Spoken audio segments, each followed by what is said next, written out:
কমছে না ডেঙ্গুর প্রকোপ। ঢাকার প্রায় প্রতিটি হাসপাতালে লক্ষ্য করা গেছে ডেঙ্গু রোগীর অতিরিক্ত চাপ।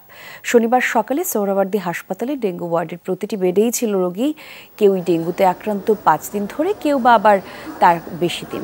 ডেঙ্গুতে জ্বরে আক্রান্ত হয়ে বেশিরভাগ রোগী বমি, পাতলা পায়খানার মতো উপসর্গ নিয়ে ভুগতে হচ্ছে। আর সোহরাওয়ার্দী হাসপাতালে ভর্তি হওয়া রোগীদের বেশিরভাগই রাজধানীর মোহাম্মদপুর, আদাবর, বছিলা ও ফার্মগেট এলাকার বাসিন্দা। চলতি বছর এখন পর্যন্ত মারা গেছেন 143 জন। হাসপাতালে ভর্তি হয়েছেন 27,000-এরও বেশি মানুষ। কাঁপুনি দিয়ে জ্বর, বমির সাথে ব্লিডিং হচ্ছিল। তারপরে দাঁতের গোড়া দিয়ে পিনকি দিয়ে রক্ত আসতেছিল। তারপর কলেরা হয়ে গেছে। ইভেন সে একা এখন আর চলাফেরা করতে পারে না। বমি ভাব ছিল, জ্বরটা কন্ট্রোলে আসতেছিল না প্রথম 2-3 দিন।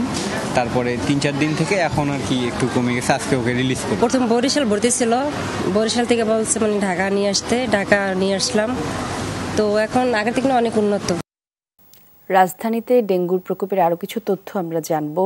সোহরাওয়ার্দী হাসপাতাল থেকে যোগ দিচ্ছেন সহকর্মী ভাস্কর ভাদুরী। ভাস্কর, হাসপাতালে ডেঙ্গু আক্রান্তদের চাপ কেমন দেখছেন? আমরা বলছিলাম প্রত্যেকটা বেডেই ডেঙ্গু রোগী আছে। আপনি কেমন দেখতে পাচ্ছেন জানাবেন। হাসপাতাল কর্তৃপক্ষ পুরো বিষয়গুলো নিয়ে কি বলছেন সে বিষয়ে তথ্য থাকলেও জানাবেন। এলো ভিশন মুশকিল আসান অফার। যে কোনো ব্র্যান্ডের পুরনো ফ্রিজ নিয়ে চলে আসুন ভিশন শোরুমে আর নিয়ে যান নতুন ভিশন ফ্রিজ 20% পর্যন্ত ছাড়। প্রাথমিকভাবে যেটা বলি যে এর আগের সংবাদে সোহরাওয়ার্দী মেডিকেল কলেজ হাসপাতালে যে মহিলা ওয়ার্ড, সেই ওয়ার্ড থেকে আমরা সরাসরি সম্প্রচারে যুক্ত হয়েছিলাম। সেখানে মোট রোগী ভর্তি ছিল, মোট বেড রয়েছে 39টি, যার মাঝে রোগী ছিল 37 জন। 2 জন রোগী আজকে ছাড় পেয়েছে।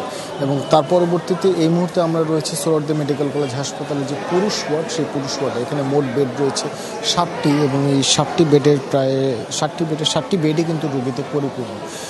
যদি আজকে এখান থেকে কোনো রোগীকে রিলিজ না পায় অথবা কোনো রোগী যদি রিলিজ না হয়, তাহলে পরবর্তীতে যদি আগামীকালকে আরও রোগী ভর্তি হয়, সেক্ষেত্রে কিন্তু হাসপাতালের কর্তৃপক্ষ বিকল্প যে বেড, সেই বেডের ব্যবস্থা করবেন বলে আমরা জানিয়েছি।